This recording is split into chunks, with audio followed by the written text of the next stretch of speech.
Uh, but now they won't even do like a full run volume. You still have your ongoings. I think Avengers is still going on right now.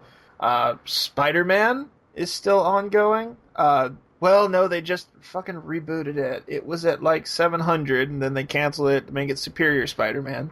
So when Superior Spider-Man ended, it became Amazing Spider-Man #1, which is like volume 4 or something, which is But ridiculous. haven't they also, didn't they start, I thought I heard that they're doing the bullshit again where there's like 4 Spider-Man books a month now? Not really. There's still only one like core Spider-Man title, and then you have Spider-Man 2099, which also came. It started. I almost said today. It started Wednesday. Which I saw you tweet Matt about that and said that it was really good, and something about It was actually something about 2099 and good together in the same sentence didn't really compute with me. Oh, number one. Fuck you. Spider-Man 2099 was amazing. No, it wasn't. No, no pun intended. I love 2099. 2099 stuff is all bullshit. Most of it is. I really enjoyed Spider-Man 2099. It had a real kind of like nice sci-fi kind of body horror theme going for it, which is not something you could do with like the Peter Parker Spider-Man because he's too fucking goofy. You can't do that Spider-Man as like a hard sci-fi. They've tried. It didn't fucking work. Well, then you get shit like Homo erectus, the man spider, and oh fuck. So there was that. There's Amazing Spider-Man. I think there's still Superior Foes of Spider-Man. That might have got canceled when Superior ended. I kind of liked when Spider-Man had like a supernatural deal to it. What, you mean like around the time of The Other and all that? When he was like the Spider God or whatever? Something like that with Ezekiel, and it's like he was Yeah. somehow universally destined to become this like spider something or other. Yeah, and he was like the spider czar, and Yeah, that whole fucking story where the payoff was he got web shooters like in the movie. yeah.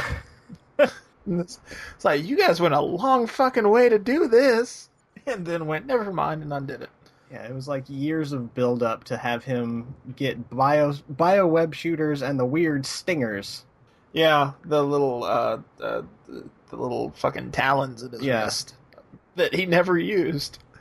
He used him in one issue to stab and kill a guy in some frenzied Yeah. rage, and then never used him again. Never again. Never mentioned again.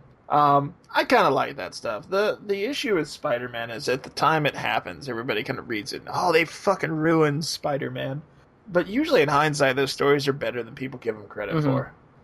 Well, it's just the comic nerd status quo that Right. anything that might alter their perception of their beloved characters is heresy, and they're calling for people's heads, and I mean, like, let these Now, like- characters evolve, for Christ's sake. There's the reason why people stop reading them, and it's because once you read a story, you've read every story. right. I mean, now, like, I've been one of the few people who has genuinely kind of enjoyed the stuff since Brand New Day, which was where they Mephisto and he made a deal with the devil, and everybody was like, "It's the fucking death of Spider-Man, man. Peter Parker would never do that, bro." I don't know why a bunch of California surfers.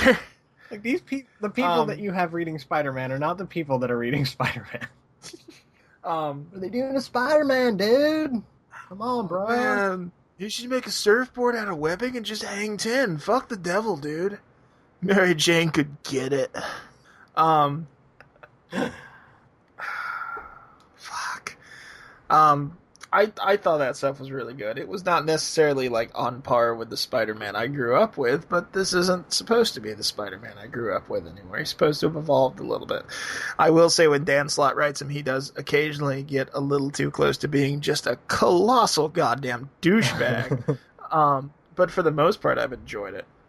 They did, ironically, after all this talk about how they keep rebooting, the gimmick they're doing right now, which is not a fifth week event. I don't even think they do fifth week events anymore. I'm trying to think what you would call it. A fifth week event, for those of you who don't know, is back in the day, before the internet. What? There was a day before the internet?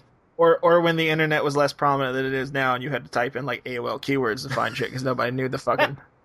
Your comics came out. It's not like now where like you might get like 2 issues of Iron Man a month and then not see another one until August. It would come out the same week every month without fail.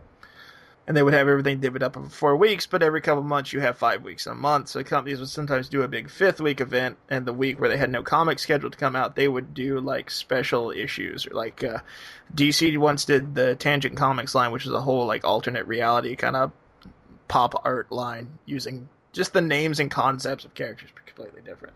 Wait, DC had an alternate universe? What?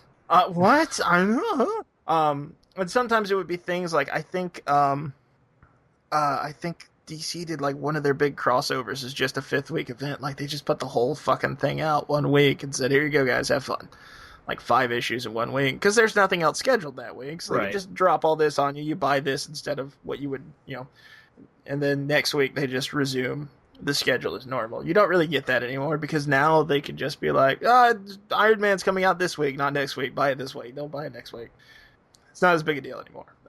This is just a month-long event that I think just happens to fall on the 5th week month. It's the 100th anniversary variant. They're basically releasing 5 number 100 issues. Last week was Fantastic Four. This week was Spider-Man. It was a really fucking good issue.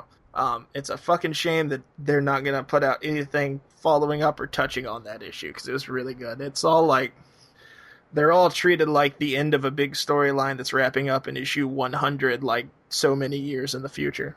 They're also doing Avengers and X-Men and Guardians of the Galaxy the remaining weeks of the month. Huh. One of those 5 doesn't really belong in that pairing. I can't imagine why it's getting released. I wonder if it has a movie about to come out. No. By the way, I picked up a Rocket Raccoon. What'd you think? It was so good. Scotty Young is awesome. Yeah, it took me about 2 hours to read this 30-page comic book just because I was just poring over the art. Yeah, Scotty Young is great. Yeah, if you get the chance to read it, Spider-Man 100th Anniversary Edition. The Fantastic Four one is supposed to be pretty good too. I haven't read it yet. I've just kind of skimmed it. I haven't really read it yet. But Spider-Man number 100, fucking amazing. God, you can't fucking describe the Spider-Man book as like anything, can you? It's spectacular. No, it's very friendly neighbor. No, sensational. Fuck, it's so Peter Parker. God damn it, so Mary Jane loves. No, God, ultimate. God damn it. I guess you could say this book was superior. Fuck. They have co-opted every goddamn adjective for Spider-Man.